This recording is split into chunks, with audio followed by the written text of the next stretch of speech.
बचने के लिए मार्ग खोजता है, मेरा कल्याण हो जाए। ये बहुत ऊपर की बात आ गई सीधे। नहीं तो हजारों मनुष्य जो देवी देवता पितर नियम व्रत तीर्थयाटन दान पुण्य आराधना करते हैं, कल्याण के लिए नहीं करते कि मुझे भगवत प्राप्ति हो जाए, मोक्ष हो जाए।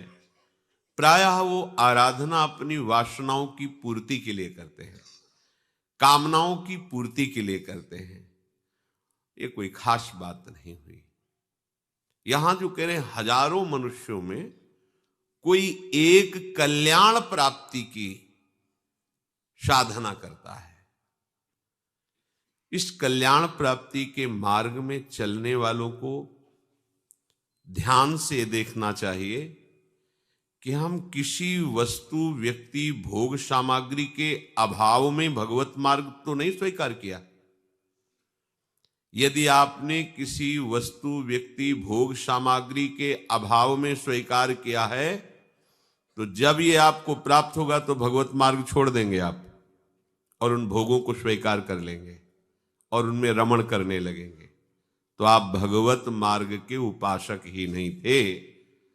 वासना के अभाव में इस मार्ग में कदम रखा और वासना जहां घेरी तहां छोड़ दिया।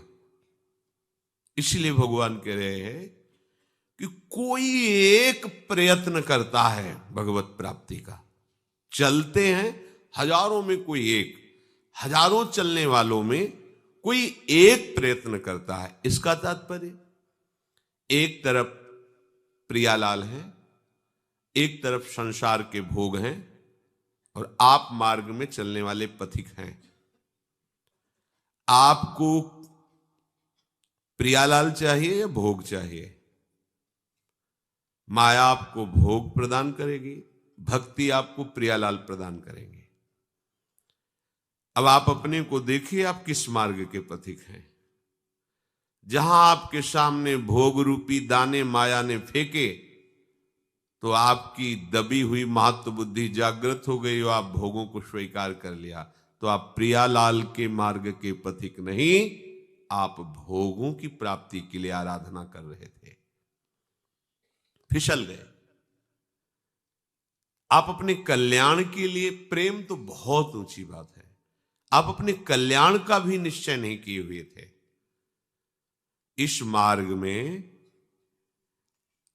आते ही हैं, कोई संसार के दुखों से क्लांत शांत होकर भगवान की शरण लेता है, तो उसे विचार करना चाहिए कि जिन भोगों को हम चाहते हैं वो भोग तो किसी न किसी के पास बहुत है, उनको तृप्त हो जाना चाहिए, पर वो तृप्त नहीं हुए।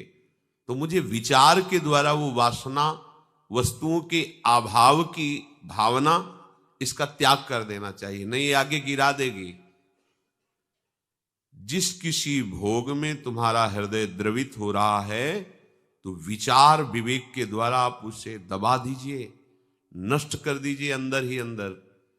अगर वो वासना बनी रही तो आपको प्राप्त होगी, क्योंकि आप अध्यात्म मार्ग में चल रहे हैं तो आपके अंदर शक्ति आएगी। वो आकर्षणकारी भोग सामग्री आपके सामने आएगी और आपने महत्व बुद्धि कर ली है, सुख बुद्धि कर ली है, तो आप फिसल जाएंगे। आपका प्रयत्न भोग भोगने के लिए नहीं हुआ है, ये भगवत प्राप्ति के लिए हुआ है। आप देखो कैसे उपासक हो। भोग सामग्री सामने आई तो प्रियालाल को छोड़ दिया, भूल गए प्रियालाल को। ये आपकी बहुत बड़ी गलती है। इसीलिए हजारों चलने वालों में कोई एक प्रयत्न करता है, फिर हमारा सारा प्रयास होता है पाखंड का। अब हम भोग भोगते हुए अपने सम्मान को सुरक्षित रखने के लिए नाटक करने लगते हैं। हमारी दुर्गति हो जाती है। अंदर हम अशांत रहते हैं, बाहर से शांति का नाटक करते हैं। अंदर से हम असाधु हैं, बाहर से साधु का नाटक करने लगते हैं। इससे हमें शांति प्राप्त नहीं हो सकती। इससे हमारा बड़ा अहित है और जो हमारे पास आएगा उसका भी बहुत बड़ा हित है। यदि हमारी ऐसी वृत्ति है तो श्री हरिराम व्यास जी महाराज कहते हैं, आप न जानत कही न मानत, अजहू गुरहिन करत अशैलो,